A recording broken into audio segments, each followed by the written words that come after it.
Hello, everybody. My name is Ione Delos, and this is my presentation for JMC 105 on how social media has changed the world. Today, I will be analyzing the history of social media and how that leads up to its current influence on society today. So, to start off, what is social media? According to Merriam-Webster, the definition of social media is forms of electronic communication, such as websites or social networking and microblogging, through which users create online communities to share information, ideas, personal messages, and other content, such as videos. In essence, it's a way to share your ideas, thoughts, and photos with the world, and it gives them a chance to do the same with you. It depends on user generated content, and this is why typical websites don't get included in the definition of social media, as these websites have significant restrictions on what can and can't be posted. So, how did social media come to be? Let's look at its rise. Back in 2005, social media use in the United States was at a mere 5%. The rise of social media may be recent, but it sure has a wild history. With the rapid emergence of the internet in the 1970s, social media tumultuous story begins. Various tech organizations were trying to figure out how to get computers to communicate with each other, and the process of communication can be considered the start of social media.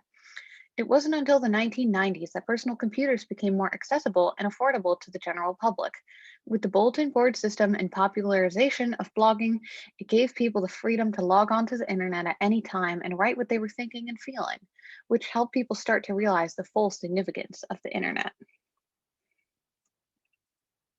So, to continue on the rise of social media, early social media companies like Six Degrees and Friendsters paved the way for more well known and established social media platforms like MySpace and LinkedIn. Out of the four pioneers, LinkedIn is still surviving with over 575 million registered users. With the emergence of the World Wide Web and the rise in the popularity of computers in the home, there couldn't have been a better time to found Facebook. Founded on February 4th, 2004, the social media titan had humble beginnings as a social media platform for Harvard students, though it soon became available to all users over the age of 13 in 2006.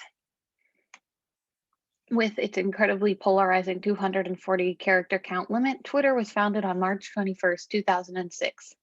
It has around 335 million active users today, and the iconic bird call notification sound, blue lowercase letters of the logo, and the bluebird icon have made the social media platform easily distinguishable from the rest.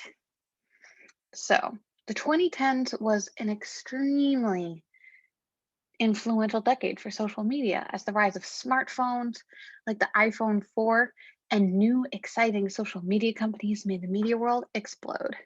Launched on October 6, 2010, Instagram took the social media world by storm. Focusing exclusively on pictures and video sharing, you could only post photos that fit in a square template, a restriction which was lifted later in 2015. Snapchat also rose to popularity, especially with young users, after its launch in September of 2011. With features like the 24-hour story and disappearing photos, it became an instant hit. So, what are the effects of social media on people? Phones and social media are now an essential and integral part of our lives, and we seem to carry these black little bricks everywhere we go. Social media gives us the opportunity to connect with friends, share what we just had for lunch with the world, and see what other people are up to. You can also meet people from other sides of the globe that you never would have dreamed of, or just post silly photos of your cat or dog.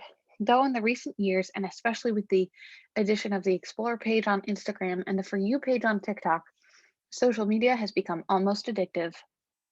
Short term, dopamine driven feedback loops produced by constantly refreshing and re clicking are leading lots of people into a kind of addiction to their phone. Adults in the US spend around 2 to 4 hours on average looking at their phone every day, and that was before the pandemic hit and we were inside all day. While there isn't anything necessarily addictive about smartphones themselves, the hyper social environments that they provide is what keeps you glued to the screen. The most successful social media sites are typically the ones that exploit the features of the brain's reward systems the best. And on the right here, you can see a diagram of the dopaminergic pathways of the brain, where you can see how the dopamine moves through your brain and how it sets off those reward systems in your body. For example, TikTok's For You page, which is designed to quickly swipe away unwanted content to get to the good stuff, can keep users looking at the screen for up to hours at a time. Today, social media is an integral part of how we connect with our friends and loved ones. Despite my friends being hundreds of miles away while I'm off at college, I can still send them a cute photo of my dog sleeping on the couch or a funny meme that I saw. Whether social media as a whole does more harm to society than good will always be up for debate, though it is undeniable that social media is an unrivaled form of communication and connection. Thank you so much. And here's my works cited. I added some funny photos of people yelling at their phones just for kicks. Thank you for watching. Bye.